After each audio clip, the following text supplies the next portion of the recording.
Bismillahirrahmanirrahim. Assalamualaikum warahmatullahi wabarakatuh. Jumpa lagi dengan Brand Givan di video pembelajaran. Pada kesempatan kali ini, izinkan saya berbagi pengalaman tentang kuliah. Oke, kenapa sih mau share tentang kuliah? Karena secara pribadi, saya menempuh kuliah itu dari D3. D3 ngerasain, S1 ngerasain, S2 pun merasakan. Tinggal nanti S3-nya merasakan lah ya. Amin. Nah, gimana caranya biar kita bisa konsisten dan memiliki semangat untuk terus menaiki tangga kemenangan? Wah, saya bilang itu adalah tangga kemenangan. Karena pencapaian hidup pribadi tersendiri dari saya sendiri adalah saat kita bisa meraih berbagai macam hal yang ingin kita dapatkan. Salah satunya adalah pendidikan. Pendidikan itu di Indonesia ya merupakan satu-satunya hal yang penting ketimbang yang lain. Enggak juga sih, sebenarnya banyak juga yang penting lain. Namun yang saya katakan di sini adalah jika kita memiliki pendidikan, maka kita akan dianggap berbeda dari yang lainnya. Kita akan dianggap memiliki A, B, C, D, E awalnya. Nah, saat sudah berjalan bersama dan mengenal orang tersebut, apakah benar memiliki A, B, C, D, E tersebut? Ini akan menjadi bumerangkah atau malah akan menjadi pembuktian bahwa memang kamu ini orang berpendidikan. Minimum di dunia atau di lingkungan kita sajalah. Pasti akan ada perbedaan di sana antara orang-orang yang berpendidikan dan orang-orang yang belum merasakan pendidikan. Baik dari tata cara bicaranya, penampilannya, relasinya, wawasannya. Bukan berarti saya mengatakan bahwa orang-orang yang belum merasakan pendidikan tidak memiliki itu, bukan. Karena pendidikan itu bisa dapat secara formal maupun non-formal. Saat kita bergaul dengan seseorang, berwawasan dengan seseorang, itu juga termasuk dalam belajar. Namun saat kita sudah memiliki yang formal, itu adalah legalitas kita sebagai seorang yang berpendidikan. Walaupun banyak juga orang berpendidikan di luar sana yang salah jalan. Dengan kata lain adalah memanfaatkan keilmuan yang dimilikinya untuk melakukan hal yang buruk. Banyak hal, teroris, lalu korupsi, koruptor gitu kan ya, mafia dan segala macamnya. Mereka bukan orang-orang yang bodoh, mereka orang pintar. Namun bagaimana cara mereka untuk bisa mengimplementasikan ilmunya? Nah, buat kamu yang saat ini sedang berkuliah atau berjuang lah ya, bertahan untuk bagaimana caranya saya untuk bisa terus melaju hingga minimal lulus aja. Ini beberapa tips dari saya yang bisa saya share. Pengalaman waktu belajar kuliah D3 adalah pengalaman pertama kali mencoba kuliah, merasakan bangku kuliah gitu ya, merasakan bangku kuliah. Ya sama aja dengan bangku pendidikan SD, SMP, SMA. Yang beda adalah lingkungannya. Lingkungannya berbeda. Teman-temannya berbeda. Pembicaraannya pun berbeda. Diskusinya pun berbeda, dan relasi kita pun berbeda ketimbang dengan waktu kita di zaman SMA. Namun bagaimana hal tersebut bisa membuat kita bertahan? Kita harus mulai untuk menyukai kegiatan kita sehari-hari. Kita harus mulai belajar bahwa kita menerima kehidupan ini. Kita yakin dan sadar bahwa inilah jalan yang tepat. Baik kamu itu salah jurusan, atau terlepas dari itu ya, terlepas itu kamu salah jurusan, atau dipaksa orang tua untuk kuliah, atau nggak ada pilihan lain selain kuliah, nikmatin itu. Jalani aja dulu. Karena seiring berjalannya waktu, saat kamu sudah menjalaninya dan nyaman dengan hal tersebut, maka kamu akan menemukan banyak titik poin di sana. Karena setiap hari kita akan menemukan orang-orang baru. Jika kamu aktif dalam hal seminar, ikut kegiatan organisasi, atau kamu bisa riset di berbagai macam perusahaan, karena kamu mahasiswa. Mahasiswa boleh riset, tinggal minta surat pengantar dari kampus riset ke perusahaan A, B, C, D, E. Saat riset di perusahaan A, B, C, D, E, kamu punya kenalan di sana, relasi di sana. Lulus dari kampus, kamu bisa kerja di sana. Harapannya seperti itu kan. Jadi anak kuliah ini membuka wawasan, membuka relasi semakin banyak gitu kan ya, semakin luas, membuka cakrawala. Baca seperti itu. Nah, untuk kalian, mahasiswa saya terutama, yang saat ini sedang menempuh, dan ini adalah pertemuan yang terakhir ya di sesi kita selama 1 semester ya, karena kita sudah 14 week kita bertemu, dan ini pertemuan ke-15 yang terakhir. Saya ingin sampaikan bahwa saat ini kalian sudah di pertengahan semester, atau pertengahan jalan untuk menuju di semester akhir nanti. Jangan lagi bermain-main. Stoplah bermain-mainnya. Kini kalian sudah mulai menata, mengumpulkan amunisi, dan siap untuk meraih mimpi. Wow. Meraih mimpi itu maksudnya adalah kita siap untuk skripsi nanti, atau tugas akhir nanti. Ya dari sekarang bekalnya. Karena kalau sekarang kalian pun masih aja nggak nyaman, masih belum bisa berdamai dengan diri sendiri, nantinya mau bikin skripsi bingung, atau mau bikin tugas akhir bingung. Seperti apa ya tugas akhir saya? Seperti apa ya skripsi saya? Karena sebelum tugas akhir pun juga kalian harus menjalani namanya PKL ya, praktek kerja lapangan, atau KKP, kuliah kerja praktek.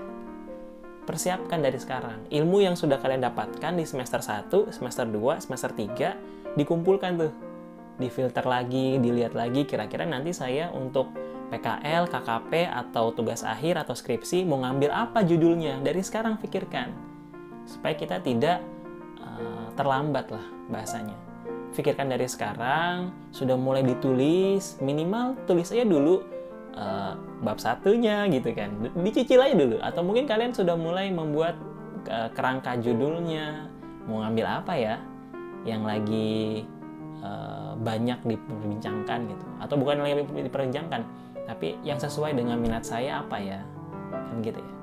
Mulailah menata itu semua, supaya nanti saat kalian sudah di semester akhir, kalian tidak ketinggalan banyak hal.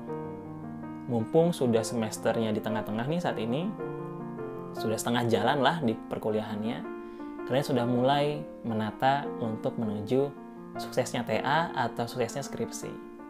Nggak peduli banyak hal yang dibilangnya, tantangan gitu ya, rintangan, atau omongan orang, omongan segala macam.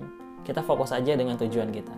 Karena saat kalian sudah memilih untuk kuliah, dimanapun kampusnya, disitulah kalian sudah berkomitmen untuk menjadi orang yang sukses. Percaya itu. D3 belum puas, ada S1. Kalian lanjut S1. Merasa belum puas, lanjut S2. Merasa belum puas, lanjut S3. Karena sesungguhnya, semakin kita tahu, kita akan merasa bahwa kita semakin bodoh gitu. Serius nih. Semakin kita banyak tahu, kita akan merasa bahwa diri kita tuh kecil, nggak ada apa-apanya. Dan disitulah muncul kepuasan. Kepuasan dalam hal mencari ilmu, menimba ilmu. Oh, ternyata saya kecil banget ya. Dulu saya pernah merasakan hal yang, dibilang superpower. Gampang ini mah. Mudah ini mah. Tapi setelah saya terjun di dunia perkuliahan, D3 ngerasain, semester 1, 2, 3, 4, sampai lulus D3-nya. Lalu S1 dan S2, saya pun merasa bahwa, wow, dunia itu luas sekali. Ilmu itu luas sekali. Dan ternyata saya bodoh banget. Ini yang membuat saya itu semakin haus akan ilmu pengetahuan. Saya tidak berharap bahwa Anda bisa menjadi seperti saya. Namun, yang harus saya yakinkan adalah bahwa yang saat ini Anda sedang lakukan ada hal yang benar. Kuliah adalah hal yang benar. Karena masih banyak orang-orang di luar sana, teman kalian, tetangga kalian, yang belum bisa merasakan nikmatnya kuliah. Bukan lagi sekedar mencari ilmu ya kalau kuliah itu. Mata kuliah ABC itu basic.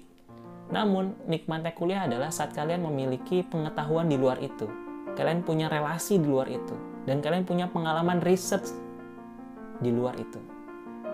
Kalian bisa research di perusahaan A, B, C, D, E dengan status mahasiswa. Ini yang merupakan hal yang nikmat gitu. Tapi tidak semua mahasiswa merasakan itu. Nggak semua mahasiswa ngebayangin itu. Gimana caranya? Ya kalian harus punya motivasi besar dulu. Apa motivasi terbesar hidup Anda? Yang membuat kalian harus sukses gitu kan ya. Yang membuat kalian harus punya banyak uang. Atau kalian harus bahagia. Karena sukses bukan berarti banyak uang aja sih. Cuma yang menurut saya kalau ada uang ya kita bisa bahagia. Ya kalau menurut kalian sukses itu definisinya punya banyak uang, ya silakan aja. Atau sukses menurut kalian definisinya punya banyak ilmu misalkan, nah itu bisa jadi sukses definisi Anda. Yang penting kan apa motivasi terbesar kita untuk menggapai itu. Karena sesungguhnya saat kita tidak memiliki motivasi dasar, bantalan, saat kita menuju sukses tersebut, di tengah jalan pasti kita kehabisan bensin. Nah, yang bisa memfull tankkan lagi tuh apa tuh? Itu punya kalian masing-masing. Pikirkan lagi, kenapa kalian harus bisa sukses? Siapa yang harus kalian bahagiakan? Gitu kan ya? Atau apa yang harus kalian buktikan? Jujur, saya menempuh pendidikan ini semata-mata untuk membuktikan bahwa keluarga saya juga merupakan keluarga yang bisa menjadi keluarga terpandang di wilayah kami. Tidak lagi dikucilkan, bukan lagi dipandang sebelah mata. Karena dulu banyak sekali omongan orang-orang yang mengatakan bahwa nggak akan bisa jadi apa-apa ini orang. Sakit ya, sakit banget. Nah, namun itu dibuktikan. Kita bayar omongannya dengan bukti yang ada sekarang. Mungkin ada juga yang seperti itu di kalian ya, membuktikan bahwa keluarga Anda bukan keluarga sembarangan. Ingin menaikkan derajat keluarga, gitu kan ya, dengan cara menempuh pendidikan, mendapat gelar formal. Walaupun tadi di awal saya katakan bahwa tidak semua orang-orang hebat itu harus kuliah, ya nggak semua. Dia punya jalannya masing-masing. Namun ada juga orang-orang hebat yang harus kuliah. Nah, kalian seperti apa? Temukanlah kehebatan kalian nanti. Nah, saat ini kan kalian sedang kuliah nih. Ya, saya yakin pasti setelah lulus kuliah, kalian akan menemukan sebuah kesuksesan itu. Tetap fokus, tetap semangat, dan jangan pernah mengeluh sedikit pun. Karena hidup itu untuk diperjuangkan, bukan untuk dikeluhkan. Terima kasih telah menonton sampai akhir. Semoga kita bisa ketemu lagi di kesempatan berikutnya, terutama untuk kalian kelas-kelas praktek perkantoran, apalagi kelas manajemen keuangan, lalu ada kelas perpajakan, baik itu prodi akuntansi, prodi administrasi perkantoran, lalu ada prodi sistem informasi akuntansi. Tetap semangat untuk kalian, jangan pernah menyerah. Sedikit lagi kalian akan mendapatkan kesuksesan yang kalian inginkan. Terima kasih. Assalamualaikum warahmatullahi wabarakatuh.